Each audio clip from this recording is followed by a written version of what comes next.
and welcome to the News Centre. I'm Ritu Singh and Ashwin Kumar, my colleague, joins me from the Delhi studio as well. Now, the Supreme Court has taken away the bank's power to unilaterally declare accounts as fraudulent. The Apex Court has held that banks will now have to give a hearing to the borrowers before declaring them to be fraud. Now, we will be discussing the ramifications of this order in just a bit. But first, Ashwin Kumar, who's been tracking this case for us, gets us the highlights of the Supreme Court judgment. A hugely significant order for the banking sector that affects the rights of borrowers as well as the concerns of lenders against default. So what is this Supreme Court judgment? What does it mean for the stakeholders? Well, at the heart of the issue is a 2016 circular issued by the RBI that armed banks to unilaterally declare accounts of willful defaulters as fraud. The Supreme Court has taken away that unilateral power, noting that it poses risks of arbitrary orders. So what exactly has the Supreme Court held? Well, in short, the Supreme Court has upheld the Telangana High Court judgment. The Supreme Court held that borrowers must be issued a notice and should be allowed a hearing before being declared as fraud. The Supreme Court holds that banks can't be allowed to exercise this power arbitrarily. The Supreme Court declared that principles of natural justice require that the affected party is given, at the very least, a hearing. But speaking of reasons, what are the Supreme Court's reasons behind stripping banks of this unilateral power? Well, the Supreme Court held that declaration of fraud by the bank has serious consequences, both penal as well as civil. Penal because the bank is required to file an FIR post-declaration of an account as fraud, and civil consequences because the declaration of fraud works like a blacklisting mechanism that bars the borrowers from accessing credit facilities. The Supreme Court has also made an addition to RBI's 2016 circular. The Supreme Court has now directed that banks will be required to record in their orders the reasons for declaring a particular borrower as fraudulent. The Supreme Court has hoped that this recording of reasons in the order will ensure that the banks don't exercise this power arbitrarily. Now, this should come as a setback to the RBI as well as to the banking system. The central bank had argued at length that this internal mechanism was required to act as an early warning system to alert other banks to risks posed by certain defaulters. Ashwin, thanks very much for taking us through the details of that very important order. Now, to take this discussion forward, I'm joined by Mahesh Agarwal, who's the managing partner at Agarwal Law Associates, and Sunil Mehta, Chief Executive Officer of the Indian Banks Association. And of course, Ashwin stays with us. Gentlemen, thank you very much for joining us on the show today. Mr. Mehta, if I could start with you on how you read the order. If willful defaulters were given a chance to explain themselves, why not other borrowers as well who've been declared frauds? Or do you think this has taken away an important lever for banks? Ritu, I would like to clarify this misconception. One thing is, as a banking system, we totally understand that the judgment of the Supreme Court is based on the principle of natural justice, and which must be applicable and should be available to all the citizens of the country. So perfectly fine. As regards to borrower fraud, it's not that the overnight banks go and declare it as a fraud. There is a system process which has been laid down by the regulator, and that regulator-driven process, there is a early warning signal. These early warning signals basically indicate that if there is a diversion of fund, or there is a misutilization of funds, or there is a siphoning of funds. So these early warning signals are generated. Based on the early warning signals, bankers do ask these questions to the borrower. What are these transactions, where this money is going on? And based on that, then they go and red flag the account into their books. Red flag means that the fraud signals are available. If it is a multiple banking account, if it is a consortium account, then that bank which has red flagged the account, it discusses it with all the members of the consortium that this is type of transactions we have observed in this particular account. And in the consortium, the borrower is also part of represent their case that yes, these are the transactions which has been observed as a, say, not a proper transaction, which can be fraudulent, or maybe in case the borrower is not able to explain. So informal opportunities are given to the borrower even today in the form of their clarifications on these transactions. Post this thing, when the banking system observes, yes, there is a fraud, then there is a proper forensic audit which is done by experts in forensic audit. They go for money trail, whether the money has gone, whether the money has been siphoned out of the system or not. And once it is established by the money trail, which is established through the forensic audit, then only the bankers go and declare it as a fraud. So saying this, that bankers were not having this, were having any consultation with the borrower, it do not happen, because borrower is regularly in touch with the banking system. Whenever a forensic audit is done, that is done on the books of the borrower. So borrower knows that forensic audit is being done. It means there is a suspicion on the part of the bank whether the money trail or the money is going into the proper purpose for which it has been lent. So okay, this, Mr. Mehta? just a minute. Yeah. So yeah, that is an important clarification. Yeah. This system is continue. Please continue. This system is already in place. Only thing is, it is not documented in the form of a judicial process. Like right now, the bankers were discussing it with the borrower. They were giving it a scope to present their case into the consortium. Their books were audited by a special agency, which is the forensic auditor. So they are aware that bankers have appreciation, and they are given the opportunity to explain it. Where the difference is, now the bankers will have to document it properly. Like once they have identified all these things, they will give a notice. Okay, these are the transactions which have been found as a suspicion transaction, and based on the reply given by the borrower, they can document it, the reasons for difference from the reply given by the borrower, and then they can pass a final order also. Yes, these transactions were there. Borrower could not give a satisfactory explanation, and now this is to be created for. So only thing is, the process was in place, but not documented properly. So that will happen after the Supreme Court judgment. Mr. Mehta, thank you very much for that detailed clarification. But I think the heart of the matter is that the Master Circular of 2016 does not expressly say, that the borrower must be given a chance to explain himself. But Mr. Agarwal, let me come to you as well, because at the heart of the matter again is the principle of natural justice, and the order also says that the decision or to declare the borrower as fraudulent should be made by a reasoned order. Now, who is to pass this order? A bank general manager, a bank's board? And if we're going about this principle of natural justice, will then lead to the borrower also having the right to appeal this order, which would have been passed by the bank? See, this was a very critical correction which has been made by the Supreme Court. The reason is, in 2016, when RBI gave a circular, this circular is binding on all banks. The option of the bank to not take action was taken away.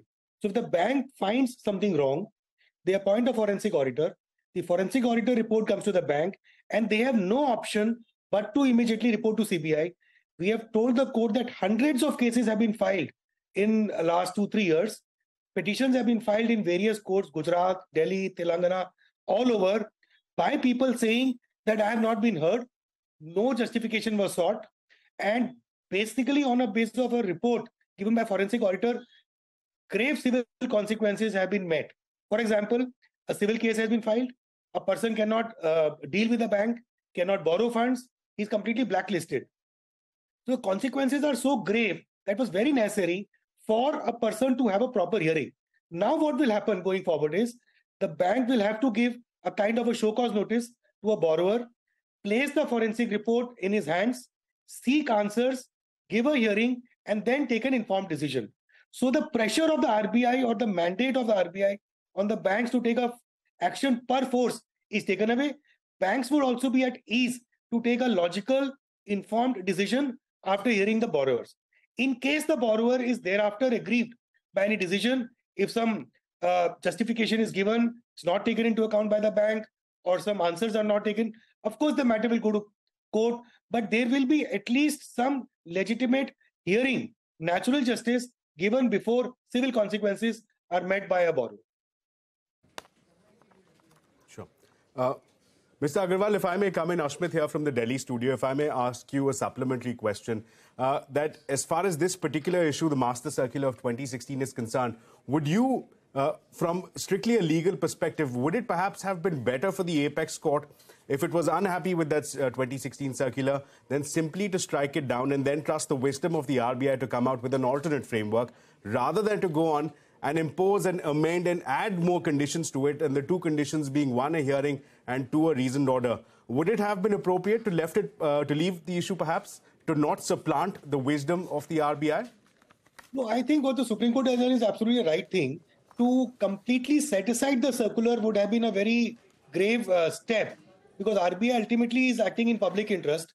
they find that something has gone wrong and corrective actions have to be taken. So the RBI circular otherwise has been upheld. It's only the procedure which was faulty, and the procedure has been corrected. It would have been a lip service to quash the circular. RBI would have come with the same circular again.